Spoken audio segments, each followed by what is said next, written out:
What's going on, guys? You are watching CouchCast. We're doing the very first episode this year of our podcast, and we're doing it on video so we can get more views. As many of you probably already know, my name's Hussein the Brain, and this over here to the side of me is Mike Mattal. How's it going, everybody? I'm ready for some fantasy football. Fantasy football is here. Mike, when would you say you kick it into gear? Like, there's a situation, you got that adrenaline. When does your brain really think like, hey, it's on, I got to really dig into it? Cuz you're not like that in March or May, right? You're just, you enjoy the draft, you enjoy what's going on, but when is it like I got to get fully indulged in fantasy football? I would say about 2 weeks before the draft. So I'm already starting like right now. I know I have a draft next Thursday.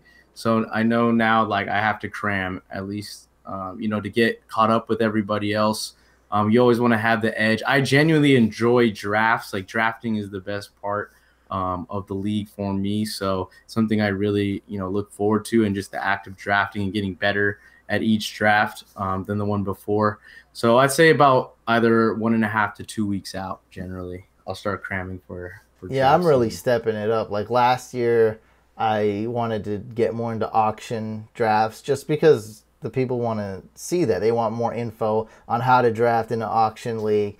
And this year, I'm getting more into keepers and dynasty. I mean, we all got to step it up. Fantasy's evolved, and I got to evolve. I'm just human, and I'm trying to improve every year. So what's kind of cool though is like I'm watching NFL Network. Maybe you watch it, and it's kind of like, right now it's okay, but sometimes it's so lame. Like the top 10 plays in the 1960s or the top 10, some crap in the 70s, and it's like, some of that stuff is cool, but it's like I'd rather just know what's up. Like it's such a waste. Like they have on NFL Network, right? They have LT. I don't know. I haven't seen Marshall Falk this year. They got like Marshall Falk. They got Mooch. They got Deion Sanders. The knowledge of these guys is amazing. If they just sat there and broke down to us I could watch Deion Sanders talk about a DB or break down the defensive backs of one team for 2 hours. I can do that. Just that man's knowledge. Now it's so whack. Like they're showing all this dumb stuff. And one guy, he quit doing the NFL Red Zone, and now he's on YouTube, and that's what he's doing. And his YouTube channel is huge. I think his name's Brett Coleman. So it's like, I don't know, man. It's such a waste, and I feel like that's why YouTube is so awesome. We can watch film breakdowns of our best guys and not just look at these stupid things they show on NFL Network. This fluff, I absolutely hate it. Yeah, I agree. I definitely think that, people are moving also towards this format more, like doing podcasts. I just saw today that, Yahoo Sports is just doing their first fantasy football podcast this season. I feel like that's remarkable that, it took them this long to figure it out. But we started this 2 years ago, and now I feel like we're just hitting our stride and it's going mainstream. And I'm just glad we started it when we Yeah, did. there's a reason why people listen to podcasts. But NFL Network, man, y'all got to get your stuff together. So one of the main reasons I want to talk about this on this podcast is Josh Gordon. I'm kind of infatuated with the situation going on here. There's not a boom or bust player that's more boom or bust than Josh Gordon. And you can expect this guy to get you 0 points. And he can very well be an elite wide receiver. It just can't shock you if he finishes as a top 5 wide receiver if he plays 16 games. So what's going on now? He's not with the team. The team expects him to be back, but there's no timetable returning. You have to have theory. So when you just say he's clearing his head, that's not enough for me. That doesn't satisfy me. What is your theory on what's really going on? Well, one that I've heard about that makes sense in my mind is that, everyone knows that the Browns this year are the team that has been picked to be on HBO's Hard Knocks. And, with all those cameras comes a lot of attention, a lot of scrutiny. And I think that Josh Gordon is mature now. He and his team of handlers have made the decision, hey, like, I don't think it's best for you to be on the show. based on your past, I think that it's a lot of unwanted attention. It's better if you just focus on your craft, get better away from the all the cameras and spotlight. So I think, one really good theory is that, he's just training away from that attention. And he's also, I've read, he's also attending, still attending his classes to become sober or to keep staying sober in Gainesville. So that's something that he's also been doing. So I just think that the combination of those two things are the reason why he's still not with the team at this point. How about if I said he relapsed and he's getting detoxed and cleaning up right now? How is that not a realistic possibility? That's a realistic theory for sure. I think that's definitely something that I didn't think about, but now that you say that, that's definitely a high probability of something that's so happening. I know in Cleveland, I know Johnny Manziel, he did quite a bit of what we don't want to get, now we're on YouTube, we don't want to get demonetized here, but he did a little bit of the this he did a little bit of like the ladies, with the money. He did it all. This guy Johnny Manziel. So he hung out with Drake, so that's a red flag right there. Drake and his crew. They hung out pretty heavy. So Johnny Manziel out there in CFL throwing 4 picks, cause sakes. So I don't know what's up with Josh Gordon, but you can get clean from this stuff, I imagine. Right? What do you if you're doing something, if you get a detox and stuff, and then if you have the piss test in 2 weeks, can you be clean off some of these hard drugs? I'm sure there's a way. If there's a will, there's gotta be a way. And especially if you're a star, I mean, everyone. It's common knowledge in that documentary that he put out last year that one season where he broke all sorts of records, he was playing mostly high on substances. So, that just goes to show how great of a talent he can be if sober. So that's why everyone's so high on him, no pun intended. Yeah, and we all know how NFL players do. They like to smoke, and it's essentially like a formality. There's about a 2-month window, and you just have to not smoke. You just have to be clean during those 2 months or whatever, and then once your date is up, you're good to go. And there's a little celebratory period amongst NFL players. It's well known. I can say it now that there's like a special, and all these ex-NFL players are saying for it, like, man, I need it for my brain, or I need it for injuries. I need it to calm down. Like, it's not a big deal. Like, I'm sure the commission, everybody knows. Like 70% of the league smokes. So, but I don't know, man. I think that's definitely a possibility. He might have relapsed. Or what you brought up, I like that point about Hard Knocks. And I don't see anything. What can come out good of Hard Knocks? Like, I heard Mayfield's answer, like, yeah, there's some good in this. What can possibly come out good as far as, like, Josh Gordon's situation, and as far as winning games as a Cleveland Brown? How can any good come out of being on Hard Knocks? If I was on, I probably would say no to Hard Knocks if I was the coach.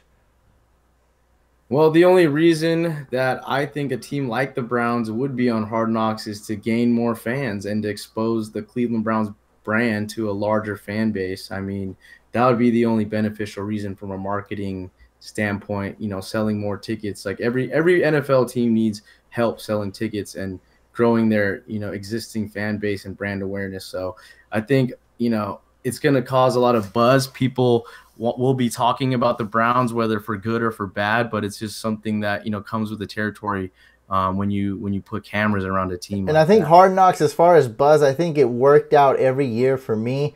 I got more hyped about every team, except maybe the Rams, because the Rams didn't really have any stars that also were stars on camera. Like, the big guys weren't really on there. Like, there was just people that we didn't know. But the Bucks had a lot of hype. I was hyped up about the Texans, J.J. Watt, Hopkins. Dang, man, the sirens. So, what happened with the Browns? Okay, so this is what happened. This just happened recently. So, Corey Coleman has been traded to the Buffalo Bills for a draft pick. Seventh round. Wow, that's yes. Bottom of the barrel.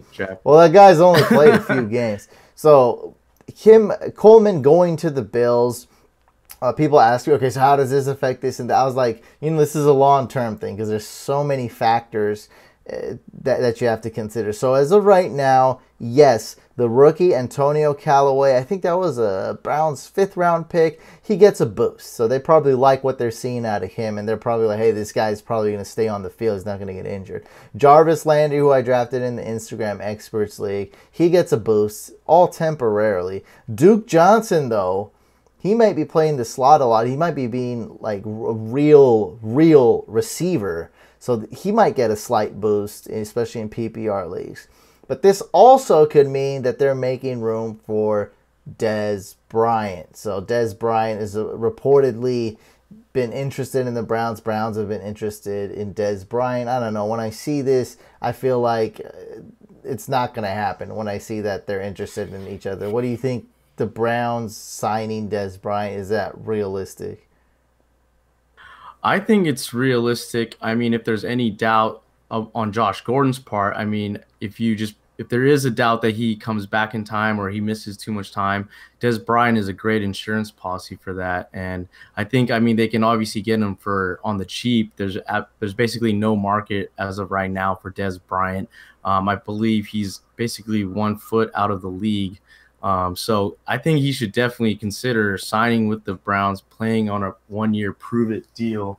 And then, yeah, I think that's the best case for both teams and see what they can both do. Yeah, and then we got to see if Josh Gordon comes back. That's the main two things. Is Dez Bryant going to be a Brown? Is Josh Gordon going to play 16 games? I think everybody's rooting for Josh Gordon to play. I think you are, I am. We all want him to play. We want the story to have a good ending. And a lot of people are looking up to this, man. Like it's really, a lot of people are invested in this, and he'll be letting a lot of people down. I know that's a lot of pressure and he has to take care of himself. But if he doesn't make this recovery and he doesn't play, the story's going to have a bad ending. It's horrible. Like, he's got a 3rd chance, a 4th chance, and he screwed it up. That's not good. I believe anybody can do it. And I really think he needs to do it. And what's the highest you think Josh Gordon, let's say he plays 16 games, what's the highest he'll finish? Wide receiver 1, wide receiver 5, wide receiver 10? I mean, like, realistically, probably wide receiver 2, like, absolutely best case scenario. I mean, I'm more of a realist now that I've been burned by Josh Gordon for the last 2. So I'm taking a more cautious view of his, ceiling. But I wouldn't be surprised, but realistically, I don't see him, being in that wide receiver 1. I see him top 5. I think that's the really? Highest. Wow. Oh, you mean wide receiver 2 as in like top 24, like top 20? Yeah, like top 20, yeah. Nah, man, the guy is super talented. Like, I feel like he's up there with Julio Jones. I know that. You have to, like, I don't know that, but it's just like so much things has to go right for him to ever reach the level that he. Well, I know his floor is 0. Like, that's why I didn't ask. His floor is 0. I'm asking what his ceiling is.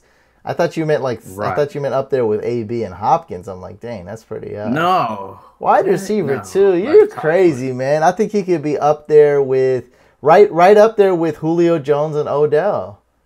No, you're very optimistic. I'm not that's his ceiling.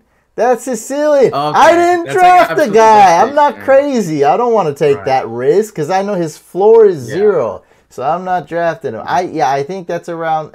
Right. Well, what round would you take him? Like, ideally on your draft? He's going too early, so I'd take him. 5 would be the earliest. That's the earliest, and he's going 3 and 4, so I'm not getting him. That's crazy. I'm not getting him. I'm staying away. Yeah, I mean, it's like, if you get him and he kills it, it's like, oh, awesome. But other than that, I think that might ruin your whole league. So no, I'm not. I'm gonna target Jarvis Landry this year. So Jarvis Landry, I got him in round 4. So that's what I think. Jarvis Landry's not being really assessed with the proper risk. I think a lot of good things can happen with Jarvis Landry. So what do you think of me getting him in round 4, technically? Oh, that's great. I think that was your best pick for sure of of the IG Experts League. I needed a wide receiver. So, Like, I had to get one. I know that was a good one. I'm high on him. I think he's gonna have a really big year. Obviously. So guys, check out that video. It's on the Fantasy Couch YouTube channel. Every year we record the Instagram Experts League. I did not have a good year last year. But what I didn't make up any excuses and quit. That's what people do. They make up a lame excuse. They quit. They're no longer play. I just filmed it again. My keeper was Derrick Henry. And then, boom, they signed Dion Lewis, the Titans do. So I couldn't keep Derrick Henry. So I made some moves. I kept McKinnon and Mixon. So I kept 2 running backs. Not ideal. Probably some of the worst keepers. But I kept at it. So I knew I had to get some wide receivers. And one of the guys I feel like is being slept on is Jordan Howard. I feel like he's an RB1. You can get him at an RB2 price. And that's a guy I was definitely mocking. But if I went RB, I couldn't get any wide receivers that entire draft. So I know I needed some wide receivers. You want to talk about Hard Knocks some more? What's going on? Is that it? I mean, we done? That's about it on Hard Knocks. I mean, I just think there's going to be a lot of great storylines. Like, obviously, there's going to be the QB battle between Tyrod Taylor and Baker Mayfield. I think that's going to be a huge, exciting battle to watch. I think eventually Baker Mayfield will take over at some point, probably earlier than later.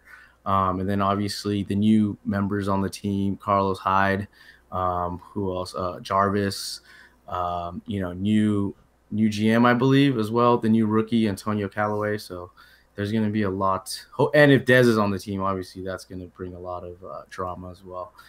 So, yeah, everyone should stay tuned. It's going to be another great season. I like Tyrod Taylor in fantasy, and he's not a guy that you would want to get in a 10-team league.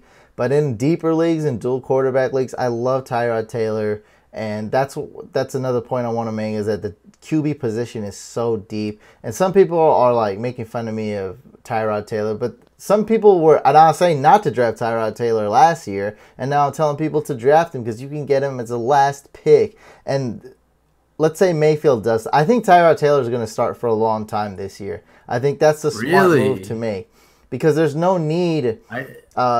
You got to think of it as a franchise. I don't think ruining Baker Mayfield or proving that he was a wrong pick this year, I don't think you can afford to do that as a franchise. I think that's a death sentence, because I can't even think of another franchise that has been so wrong on quarterbacks. Like, they just got rid of Kaiser. This just happened. It hasn't even been a year. They just made another mistake. They have a new quarterback. RG3, where was he? Wasn't he on the team like just recently? Jeez. I mean, this team goes through. They have a horrible track record. Yeah, sure. So they can't. You're right. It's horrible. And then you have a guy, Tyrod Taylor, who has a high floor. So why would you mess this up?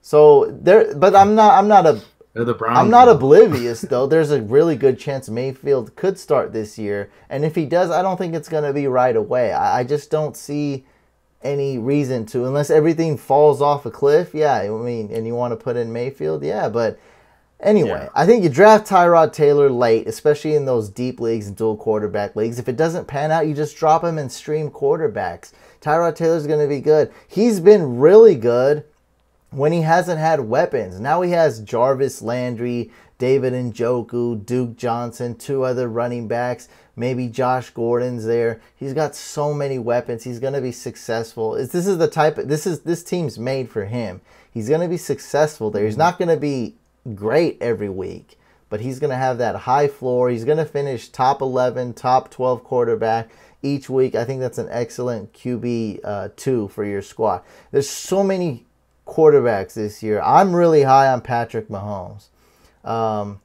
Who else is there? Oh, Jimmy Garoppolo. He's being slept on. Jimmy G. I just made a bet, dude. I made a huge bet. What is it? It's like over under 23 touchdowns or something. Jimmy Garoppolo. I just went over on it. I'm targeting him in every draft. I think I should be able to get him. Like, I don't know, unless obviously we're playing in the Bay Area where there's a lot of Niner fans, but I think if you are smart, you can. If you're in most of the leagues you're in is mostly California residents, though, huh? Yeah. So everyone wants to Yeah, draft it's him. like half Raider fans, half Niner fans, and Yeah. one I don't want to use that word, but one Cowboy fan. Usually in these type of Yeah. California leagues, Cowboys fans everywhere, man. Yeah, there's so many. Eli Manning I like as a late pick. There's so Wow. many When quarterbacks. do you, since there's such a deep, quarterback pool to choose from, when do you typically draft, like start targeting quarterbacks in your Man, I'm in leagues? so many weird Like fifth leagues. round? Yeah, but I just don't see myself.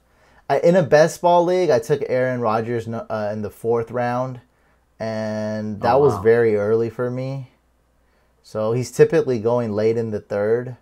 So, but Mm-hmm. that's something that like I never do. I thought it was good, and it worked out actually. I got all my players. I was able to get Goodwin. I got him like round 9 or something. So I was able to get those type of players. So yeah, man, you could get Jimmy Garoppolo super late. Matt Ryan, he's a guy you can get super late because he had a mediocre year last year. But according to, Mm-hmm. if you watch the film, a lot of these were like fluke interceptions and stuff like that. Very small miscommunications with Julio Jones. They just weren't on the same page. So just a few more inches here, a few milliseconds there, and Matt Ryan would have been an elite quarterback. So you can get Matt Ryan's going undrafted in some leagues.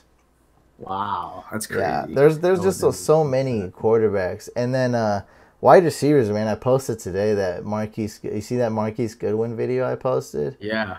Oh That yeah. man's He's gonna have a insane. big year. He's just burning. I mean, obviously Sherman's coming from injury, but he's just making him look bad out Yeah, there somebody in said that those he burned an videos. old shirt. I mean, but I was like, dude, there's 2 other clips in there though too.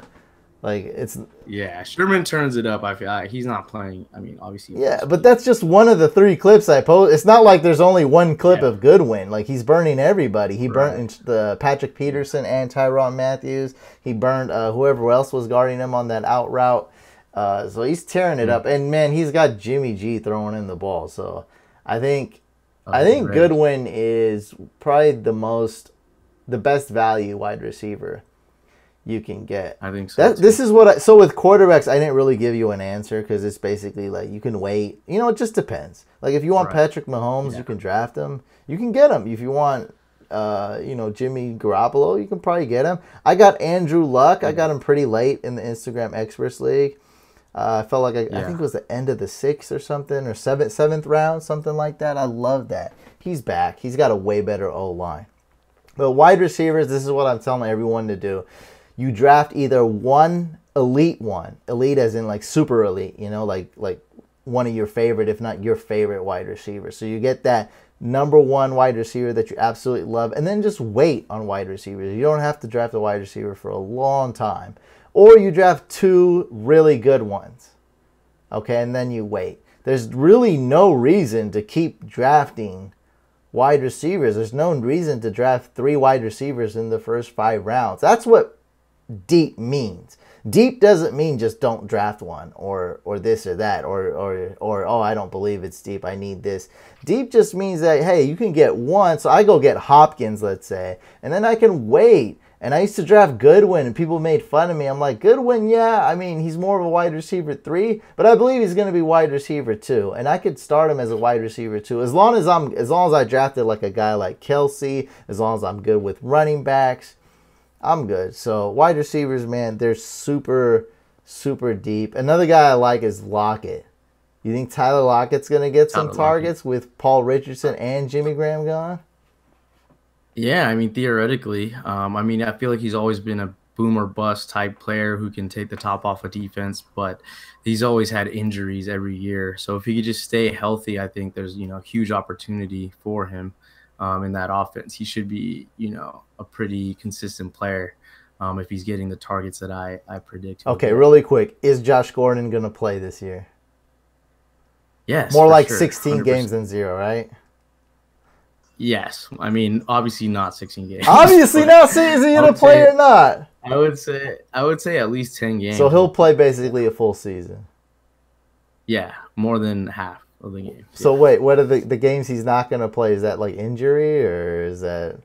Yeah, like some weird will happen and then injury. Something like that. Combination of two Okay, things. so I think Josh Gordon's going to play. All right, guys. I have a book coming out really soon. It's called How to Play Fantasy Football. It will be on Amazon. I'll keep you guys posted. We're going to end it on this podcast. Make sure you guys subscribe to the new YouTube channel we have and subscribe on iTunes. It's everywhere, guys. Stitcher, Google, wherever it is. You can subscribe to it. Yeah, make sure you guys check it out. Josh Gordon, we want you back, baby. Peace out.